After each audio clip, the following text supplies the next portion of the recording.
주를 힘입는 사람들 시리즈로 말씀 전하다가요, 오늘 종료주일 그리고 다음 주 부활주일은 좀 절기에 맞는 말씀 전하려고 합니다. 특별히 여러분, 이번 주 그리고 다음 주 말씀은요, 우리 교회학교 아이들과도 동일한 본문 말씀입니다.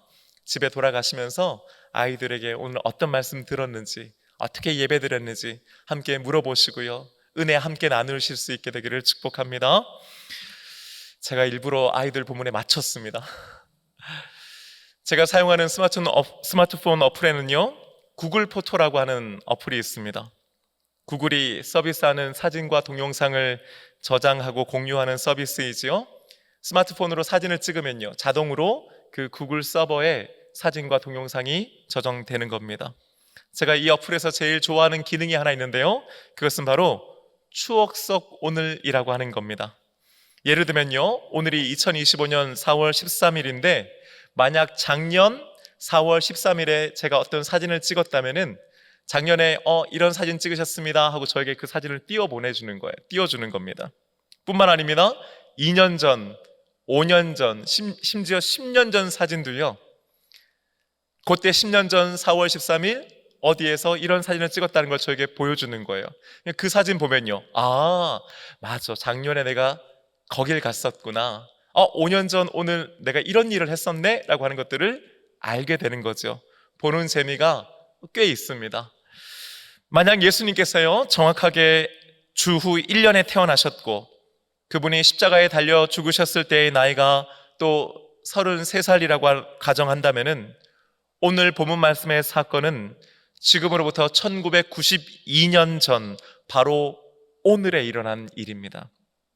그러니 성경에 나오는 모든 사건을 어떤 사람이 사진으로 다 찍어 남겼다고 한다면요, 아마도 오늘 아침 구글 포토는 추억 속 오늘이라고 하는 기능을 통해서 정확하게 예수님의 예루살렘 입성 장면을 우리들에게 보여주게 될 것입니다. 1992년 전 오늘, 바로 그곳에서 어떤 일이 벌어진 것일까요? 오늘 본문 12절을 보면은 이스라엘의 민족 유월절이 다가오고 있다는 것을 알게 됩니다. 유월절은 그 옛날 이스라엘 민족이 이집트에서 종살이하고 있었을 때에 하나님께서 그들을 불쌍히 여기셔서 모세를 보내어 그 이집트를 탈출하게 하신 것을 기념하는 절기였습니다. 이스라엘 민족에게 있어서 이 유월절은 가장 큰 명절이지요. 신실한 유대인들은 이 유월절에 반드시 예루살렘에 올라가서 정결 예식을 행하고 제사를 드림으로써 이 유월절을 지켰습니다. 1세기 유대인 출신으로서 역사가였던 요세푸스라고 하는 사람이 있는데요, 그는 로마의 황제 네로에게 그 유월절에 대한 내용들을 보고하면서 당시 유월절을 지키기 위해서 전 세계에서 예루살렘으로 모여든 사람들의 수가 270만 명이었다고 기록하고 있습니다. 물론 여러분들은 눈 하나 깜짝하지 않으실 거라는 생각은 했습니다. 오늘날 학자들은요, 요세푸스의 기록을 곧이곧대로 믿을 수는 없지만은 아무리 그 수가 과장되었다 하더라도 엄청나게 많은 유대인들이 유월절을 지키기 위해서 예루살렘에 모여든 것만은 분명한 사실일 것이라고 인정합니다. 마태, 마가, 누가, 요한복음을 보면 예수님께서는 공생의 기간 동안에도 종종 예루살렘으로 올라가시곤 했습니다. 이를 통해서 우리는 예수님께서도 유월절을 지키시기 위해 예루살렘을 방문하셨다는 것을 알게 됩니다. 그러니 다른 여느 해와 마찬가지로 그 해에도 예수님께서 다가오시는 유월절을 지키기 위해 예루살렘으로 방문하신다는 것은 사실 그 자체로는 별로 그렇게 특별한 일은 아니었습니다. 하지만 올해는 이전과는 사뭇 분위기가 좀 달랐습니다. 당시 예수님의 예루살렘 방문 여부는 이스라엘 백성들 사이에서 최대 이야기거리였기 때문입니다. 약 3년 반 전 예수님께서 갈릴리에서 처음 사역을 시작하셨을 때만 해도 나사렛 예수, 30살을 간 넘은 젊은 청년의 등장을 누구도 주목하지 않았습니다. 일단 예수님께서 활동하신 갈릴리라고 하는 지역 자체가 예루살렘으로부터 가장 먼 이스라엘 영토에서 가장 북쪽에 위치하고 있는 변방에 불과했기 때문입니다. 하지만 예수님의 입에서 나오시는 말씀은 이내 사람들의 마음을 사로잡습니다. 하나님의 나라, 천국을 쉬운 비유로 설명해 주셨고, 사람들이 어려워했던 구약의 율법의 말씀들도 누구나 이해하기 쉬운 말로 설명해 주셨기 때문입니다. 마가복음 1장 22절의 말씀은 당시 예수님의 말씀을 들었던 이스라엘 사람들의 반응을 이렇게 기록하고 있습니다. 여러분, 우리 함께 말씀 읽어보십시다. 뭇 사람이 그의 교훈에 논라니 이는 그가 가르치는 것이 권위 있는 자와 같고 서기관들과 같지 아니함일러라. 아멘. 아멘. 여느 다른 선생들과는 달랐단 말입니다. 그뿐만 아닙니다. 그분의 말씀 한마디에 더러운 귀신들이 떠나가고 아픈 사람들은 고침을 받게 되었습니다. 평소에 죄인이라고 손가락질 받아 늘 언제나 구석으로 밀려나 있던 사람들을 주님께서는 찾아가 주셨고 만나 주셨고 위로하시며 복음을 전하셨고 예수님을 믿는 자들에게 은혜를 베풀어 주셨습니다. 그들의 친구가 되어 주신 것입니다. 예수님은 가시는 곳마다 이적을 베푸셨습니다. 그 이적이 얼마나 놀라웠던지 당시 산헤드린 공의회, 오늘날 우리로 치면 국회의원이 되는 또 유력한 가문의 사람이고 바리새파 사람이기도 했던 니고데모 같은 사람도 예수님을 찾아와 말하기를 당신이 행하시는 그 이적을 보니 당신은 하나님께로부터 온 분이 분명합니다라고 하는 이야기까지 들을 정도였습니다. 백성들은 예수님께서 행하시는 놀라운 기적을 보며 놀랐고 또 하나님께 영광을 올려드렸습니다. 뿐만 아닙니다. 이분이야말로, 이런 일까지 행하시는 이분이야말로 우리들의 모든 문제와 어려움을 해결해 줄 수 있는 능력을 가진 분이라고 하는 인식이 대중들 사이에서 생겨나기 시작했습니다. 그리고 그것이 폭발적으로 일어나게 됐던 계기가 있었는데 그것은 바로 오병이어의 기적의 사건이었습니다. 남자 성인들만 5,000명을 먹이신 이 기적의 사건이 있은 후 그 자리에 있던 사람들은 예수님을 자신들의 왕으로 삼으려고 하는 움직임을 보입니다. 물론 예수님께서는 서둘러 자리를 피하심으로 말미암아 또 그것을 멈추게 하셨지만은 이 사건은 백성들의 뇌리에 깊이 박혀 빠르게 입소문을 타고 번져나가고 있었습니다. 반면에 당시 율법을 앞세워 자기 자신들을 의로운 사람이라고 여겼던 바리새파 사람들과 성경에 정통하다고 권위를 가지고 자부하고 있던 서기관들과는 예수님의 사이가 점점 악화되었습니다. 그도 그럴 것이 예수님께서는 사사건건 그들과 부딪히셨고 그들을 독사의 자식들이라고 신랄하게 비판하셨기 때문입니다. 예수님께서는 바리새파 사람들과 서기관들을 향해 자신들도 구원받지 못할 뿐만 아니라 다른 사람들도 구원받지 못하도록 가로막는 존재들이라고 비판하셨습니다. 예수님을 향한 백성들의 지지는 시간이 갈수록 높아졌지만 반대로 바리새파 사람들과 서기관들의 적대심은 점점 더 높아만 갔습니다. 엎친 데 겹친 격으로 예수님께서는 지난번 예루살렘에 방문하셨을 때에 성전으로 들어가셔서 상인들을 내쫓으시고 그들의 상을 뒤엎으시는 우리가 성전 정화 사건이라고 하는 것을 일으키셨습니다.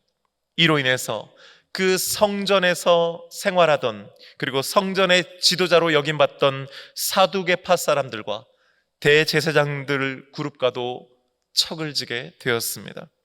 당시 바리새파 사람들 그리고 사두개파 사람들은 똑같이 옛 유대교를 믿는 사람들이었지만 서로 생각하는 것들, 믿는 내용들이 판이하게 달랐습니다. 서로는 서로를 인정하지 않았고 서로에 대해서 신뢰하지 않았습니다. 당연히 관계가 좋지도 않았겠죠. 그런데 성경을 보다 보면 어느새 이 물과 기름 같았던 바리새파 사람들과 사두개파 사람들이 한 마음 한 뜻이 되어서 하나를 계획하는데 그것은 바로 예수를 잡아 죽이려고 하는 것이었습니다. 이들 모두에게 예수는 눈의 가시와도 같은 존재였기 때문입니다. 실제로 이들은 예수를 잡을 체포령을 내렸습니다. 그리고 그 소식은 백성들 사이에서 빠르게 번져갔습니다. 이런 소식을 예수님과 제 아들이라고 모르실 리 없었을 겁니다. 실제로 예수님을 잡으려고 사람들이 왔고 그런 시도들이 있었음에도 불구하고 예수님께서는 지혜롭게 그 자리를 떠나시면서 위기를 모면하셨습니다. 한마디로 일촉즉발의 상황이 전개되고 있었던 것입니다. 이런 상황 속에서 예수님께서 과연 올해 6월절에 성전이 있는 예루살렘으로 올라오실 것인가의 여부는 모든 사람들의 초미의 관심사가 되었습니다. 대부분의 사람들은 제 아무리 예수라 할지라도 예루살렘은 바리새인들과 서기관들과 사두개인들과 제사장들의 본거지인 만큼 함부로 예루살렘에 오지 못할 것이라고 예상했습니다.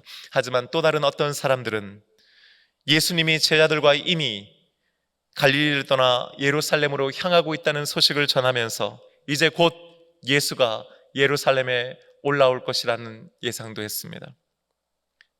이때는 신문 방송이 있었던 것도 아니고 오늘날처럼 스마트폰이나 또 SNS가 있었던 것도 아니니까 실시간으로 어떤 상황이 벌어지고 있는지를 예루살렘 성 안에 있는 사람들은 알지 못했습니다. 바로 그때에 예루살렘에서 예수님께서 과연 오실까를 놓고 갑론을박하고 있던 그들에게 한 가지 소식이 전해집니다. 12절 상반절의 말씀을 우리 함께 읽어보십시다. 명절에 온 큰 무리가 예수께서 예루살렘으로 오신다는 것을 듣고 아멘. 아멘. 예수가 마침내 예루살렘으로 오고 있다고 하는 소식을 저들이 듣게 된 것입니다. 예수님은 혼자가 아니셨습니다. 가까이에는 늘 12명의 제자들이 있었지만 동시에 이번에는요, 갈릴리에서부터 예수님을 따라온 무리들도 있었습니다. 뿐만 아닙니다. 예수님께서 마을을 지나실 때마다 그 마을 사람들이 예수님의 무리에 합세하면서 그 규모가 꽤 만만치 않았습니다. 백성들은 흥분하기 시작했고 또 엄청난 기대감을 가지게 됩니다. 게다가 이런 백성들의 기대를 증폭시키는 사건이 있었는데 그것은 바로 어제 있었던 베다니에서의 놀라운 기적의 사건이었습니다. 그것은 바로 죽은 지 며칠이나 지났던 나사로를 예수님께서 살리신 기적이었습니다. 그 기적은 지금까지의 기적과는 또 다른 차원의 기적이었습니다. 그 기적의 현장에서 죽은 나사로가 다시 살아나는 것을 그 자리에서 봤던 사람들도 믿기 어려울 만큼 그 기적은 그들에게 충격적이었습니다. 다들 예수님에 대한 소문은 이미 들어 익히 알고 있었지만은 이 정도일 줄은 누구도 상상하지 못했을 것입니다. 아니 도대체 이 예수라고 하는 분은 어떤 분이신가? 도대체 어떤 분이시기에 이런 일까지도 하실 수 있단 말인가? 이런 일을 하실 수 있는 분은 구약 성경에 예언되어 있는 메시아밖에 없는데, 구원자라밖에 없는데, 그렇다면 이 예수는 구원자임에 틀림없다, 메시아임에 틀림없다라고 하는 공감대가 그들 가운데 형성된 것입니다. 베다니 동네가 발칵 뒤집혔습니다. 어디 베다니 뿐이었겠습니까? 순식간에 인근에 있는 수도 예루살렘까지 이 소문은 순식간에 퍼져나갔습니다. 그리고 나사로는 이제 예루살렘을 향해서 가고 계시는 예수님의 곁에 서 있는 것입니다. 사람들은 예수님만이 아니라 죽었다가 살아났다라고 하는 그 나사로까지도 보기 위해서 몰려들었습니다. 마치 약속이라도 한 듯 사람들은 종려나무 가지를 꺾어서 그것을 흔들며 예수님을 보기 위해 모여들었습니다. 당시 종려나무는 이스라엘을 상징하는 나무였습니다.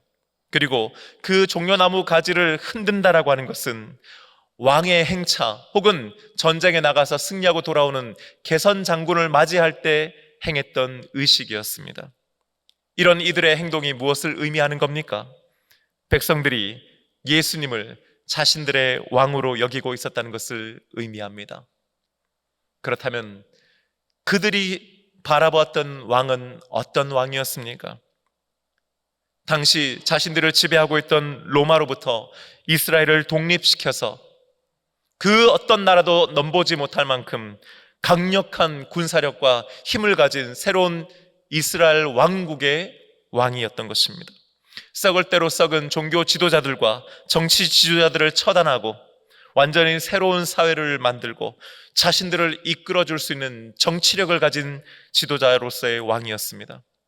과거 다윗과 솔로몬의 영광을 재현해 주어서 민족적인 자긍심을 가지게 하고 주변 여러 민족들을 굴복시킬 뿐만 아니라 자신들의 문제와 어려움, 배고픔과 헐벗음의 문제를 해결해 줄 수 있는 해결사로서의 왕을 그들은 기대했던 것입니다.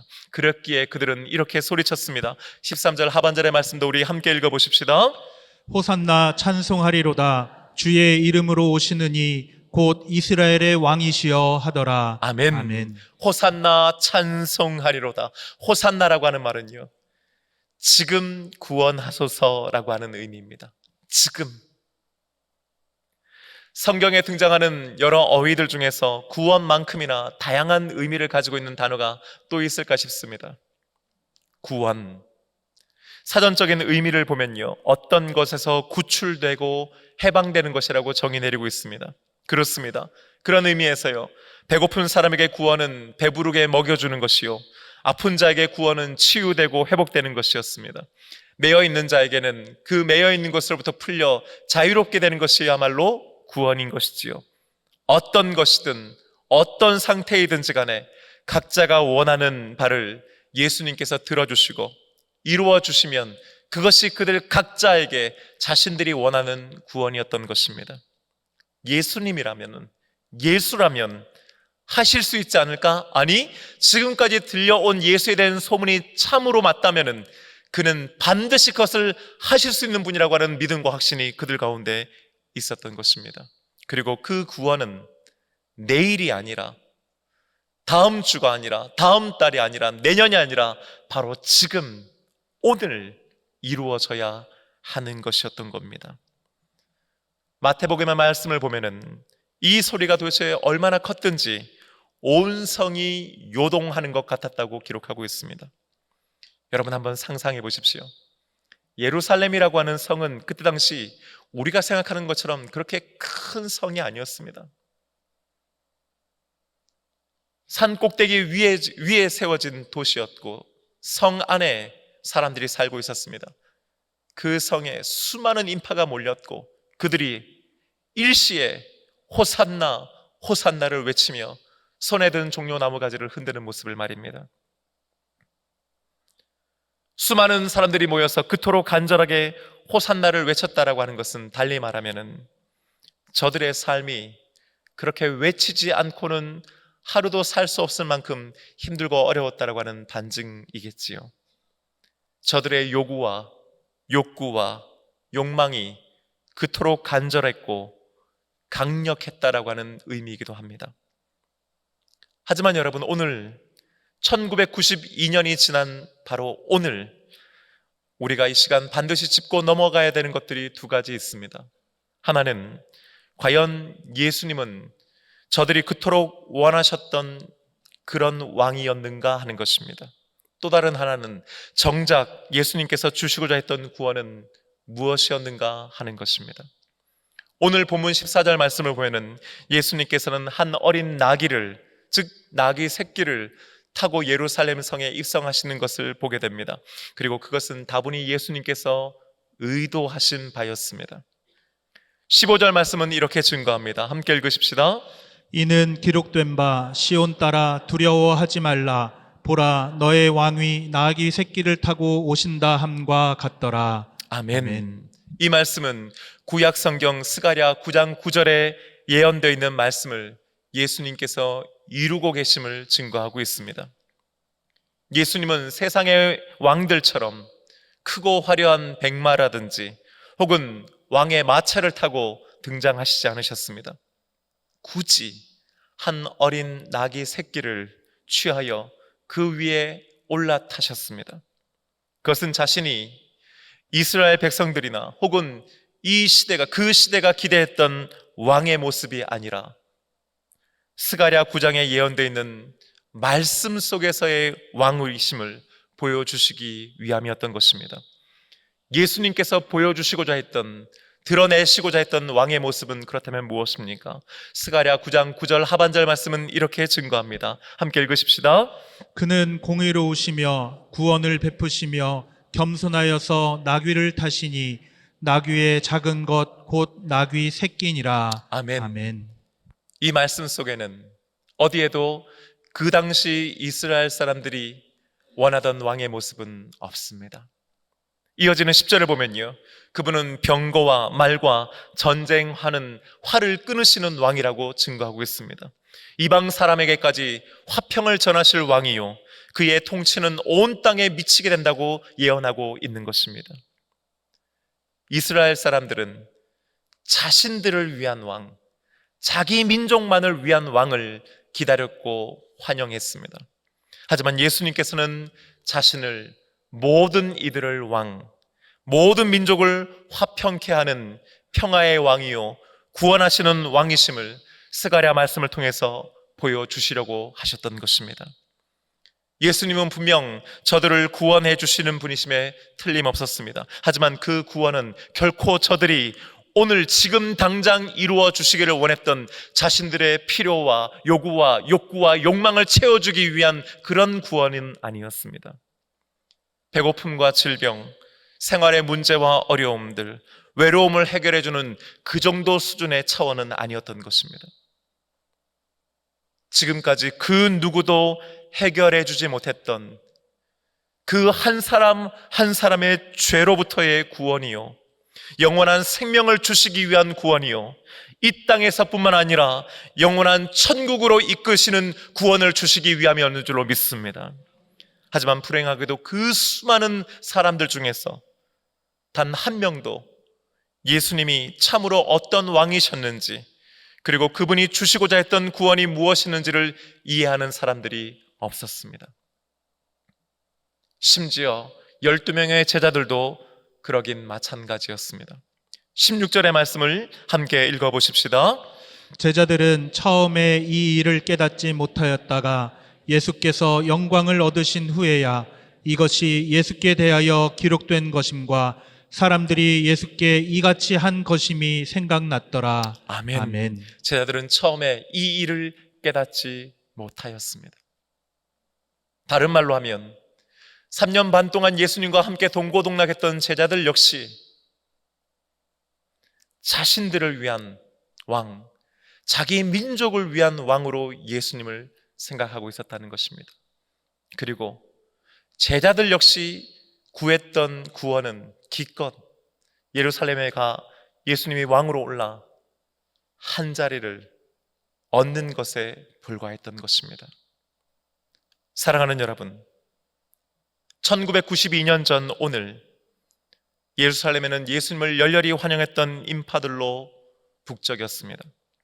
저들은 예수님을 구원자라고 여겼고 간절하게 호산나를 외쳤습니다. 하지만 저들이 진정으로 원했고 환영한 것은 예수님이 아니었습니다. 예수님께서 행하셨던 능력이요, 기적들이었습니다.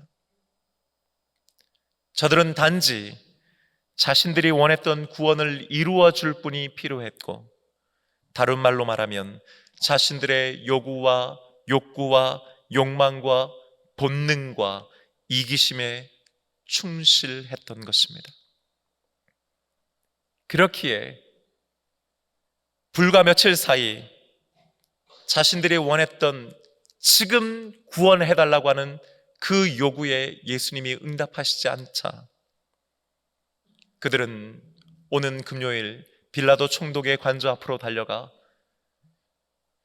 오늘 외쳤던 호산나보다 더 큰 목소리로 예수를 십자가에 못 박으라고 소리쳤던 것입니다. 오늘은 2000년 전 예수님의 예루살렘 입성을 기념하는 종료주일입니다. 아마 우리들이 그날 그 현장에 있었더라면 우리들도 그들과 마찬가지로 호산나를 외치면서 오늘 지금 나와 내 가정을 구원해달라고 외쳤을지도 모릅니다. 하지만 우리들은 이제 그날 그때에 있었던 일들이 무엇이었는지, 이후에 일어나게 되는 일들이 무엇인지, 왜 예수님께서 굳이 어린 나귀 새끼를 타고 예루살렘으로 입성하셨고 그 주간에 무엇을 행하셨는지를 알고 있습니다. 우리는 적어도 저들보다 더 예수님에 대해서 많은 것을 알고 있습니다. 하지만 사랑하는 여러분, 과연 우리들은 예수님을 제대로 이해하고 있습니까? 그분이 어떤 왕이신지를 우리는 정확하게 알고 있습니까? 그분이 자신의 생명까지도 내어주시면서까지 우리에게 주시고자 했던 그 구원이 무엇인지를 정확하게 알고 계십니까? 혹시 아직도 예수님께서 단지 우리들의 배고픔과 질병, 생활의 문제를 해결해 주시고 내 마음을 위로해 주시고 내 편이 되어 주시고 나를 잘되게 하시고 우리 가정을 잘되게 하고 우리 자녀들과 손들을 잘되게 해주시는 그 어떤 분이라고 하는 생각으로 예수님을 믿고 있지는 않습니까?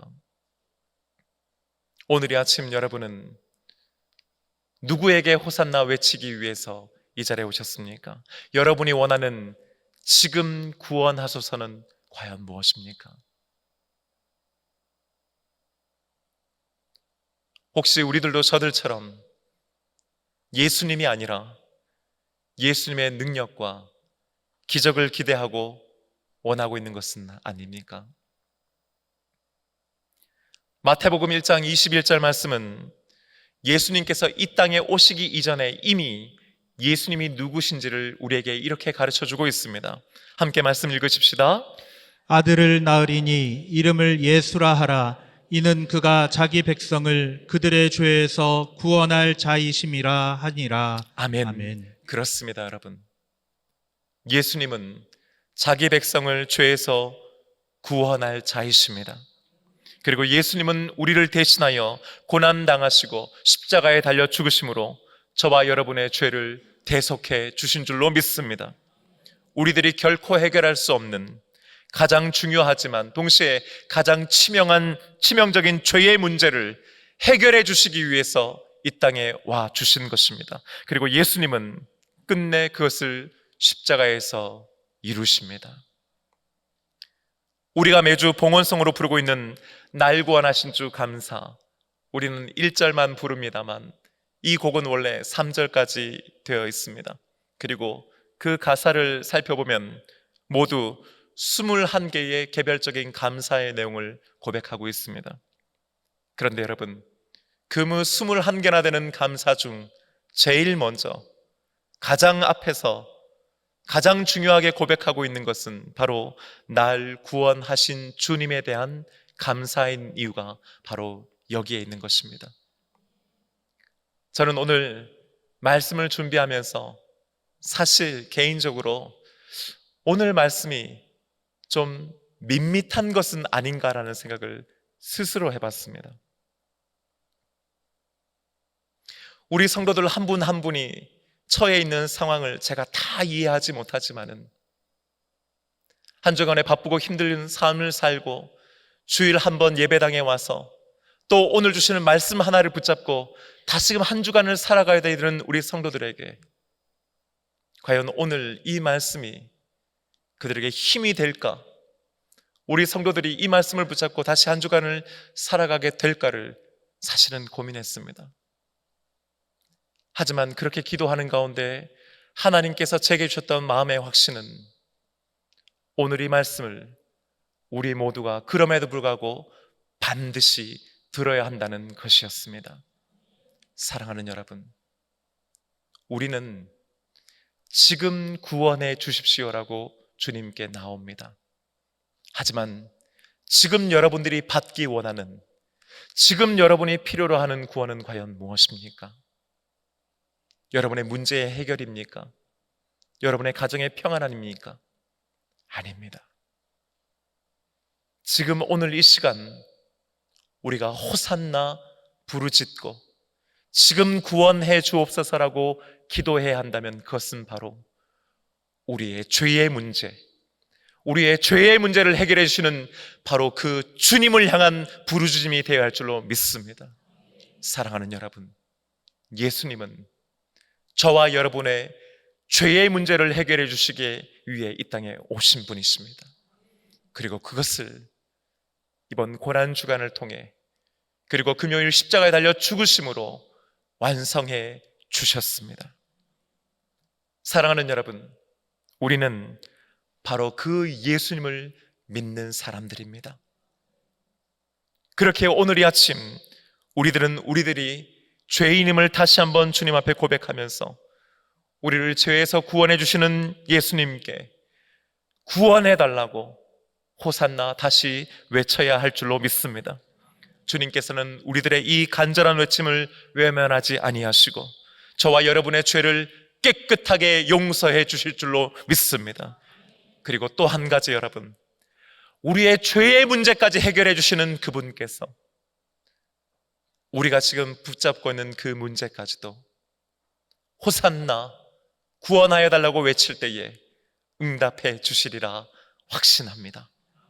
이 믿음을 가지고 이번 고난주간 한 주간을 살아가는 저와 여러분, 또한 고난주간 특별기도를 통해서 우리 자신을 날마다 주님 앞에서 죽여가는 은혜 있기를 주님의 이름으로 축복합니다. 이제 우리 다 함께 자리에서 일어나셨어요. 오늘 주신 말씀 가지면서 그 2000년 전 저들이 외쳤던 호산나와는 또 다른 의미에서의 호산나. 그렇습니다. 주님, 당신은 나만을 위한 왕이요 우리만을 위한 왕이 아니요 모든 인류를 위한 왕이시며 모든 민족을 위한 왕이심을 오늘 이 시간 함께 찬양하며 선포하십시다.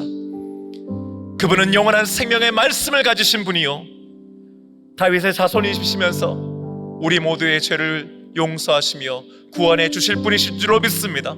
함께 힘있게 찬양하며 주님 앞에 영광 올려 드리십시다.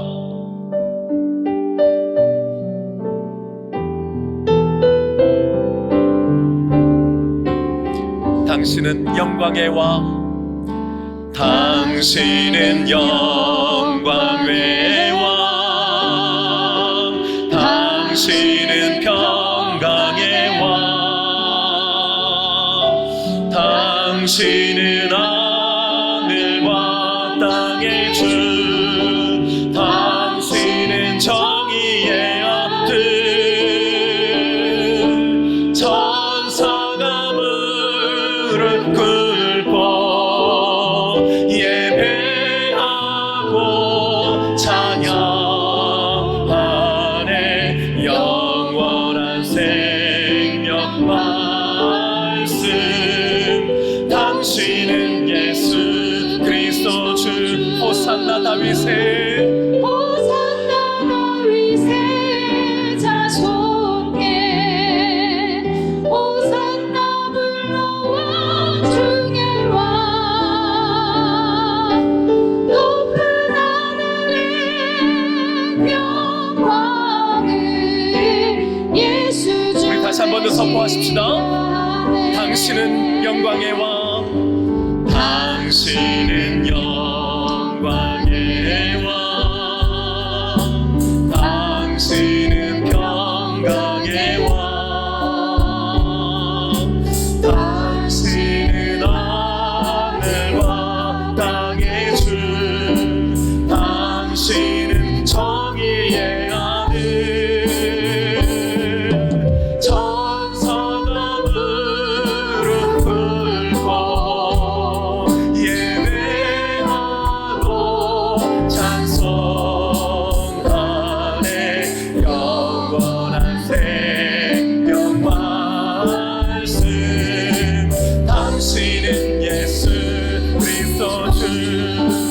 아멘. 호산나 다윗의 자손께 호산나 불러와 주의 왕 높은 하늘의 영광을 예수 주 메시아. 호산나 다윗의 자손께 호산나 다윗의 자손께.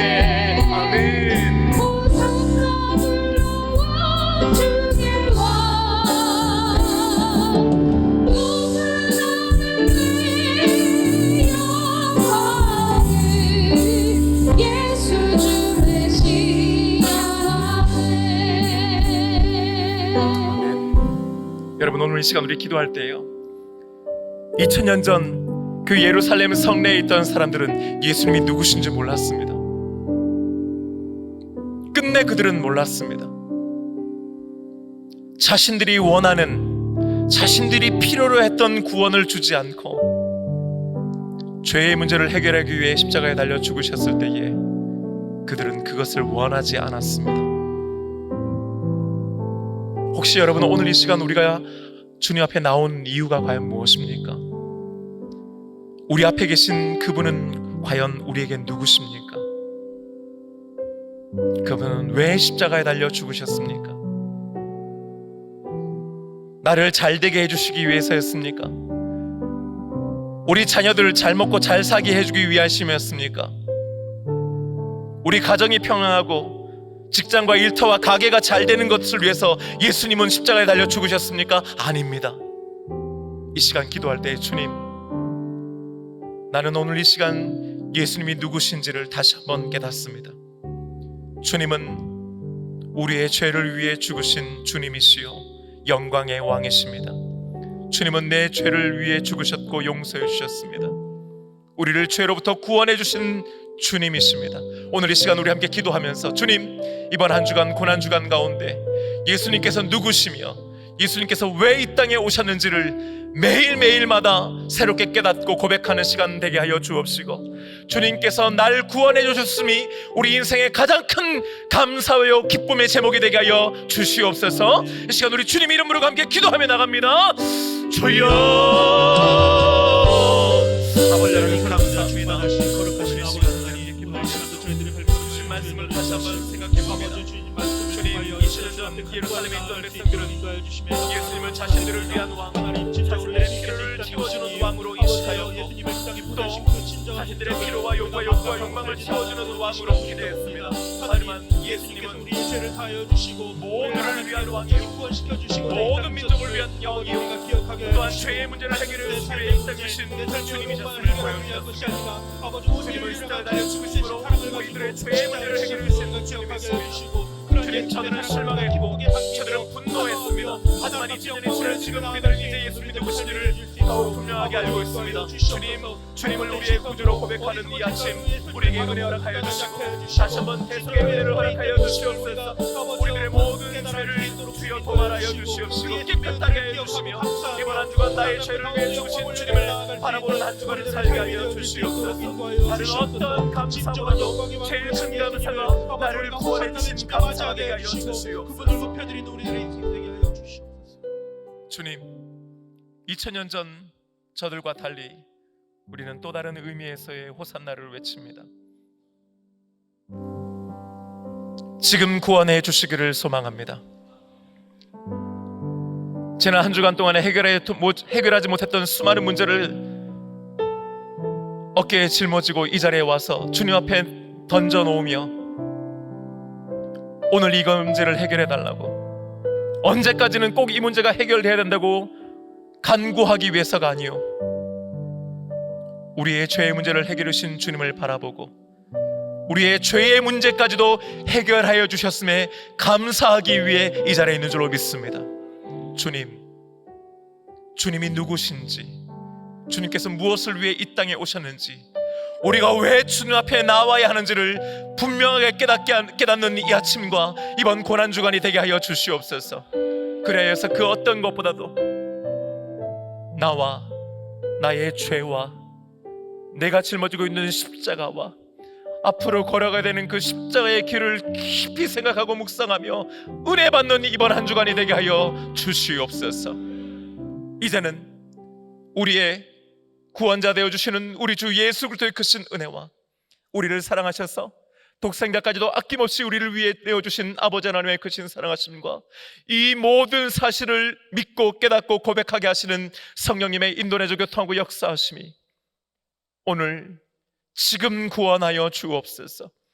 우리가 죄인임을 고백하면서 다시 한번 주님 앞에 겸손하게 부르짖어 은혜 받기를 소원하는 여기에 머리 숙인 사랑하는 동선교회 모든 믿음의 권속들과 그 가정과 직장과 일터와 학업과 이들의 미래 위에 사랑하는 자녀들과 손들과 태어날 귀한 생명들, 마음은 원이로 돼 여러 가지 사정과 형편으로 함께하지 못하는 우리 믿음의 식구들, 특별히 환우들 위에, 또한 경북 지역에 있었던 산불로 피해받고 고통받고 있는 모든 이재민들과 그 가족들, 땅끝까지로 복음 전하고 있는 모든 믿음의 동역자들과 주님의 몸된 동수원교회, 또한 새로운 변화 앞에 놓여있는 이 나라와 민족 위에 이제부터 영원까지 함께 하시기를 간절히 축원하옵나이다. 아멘.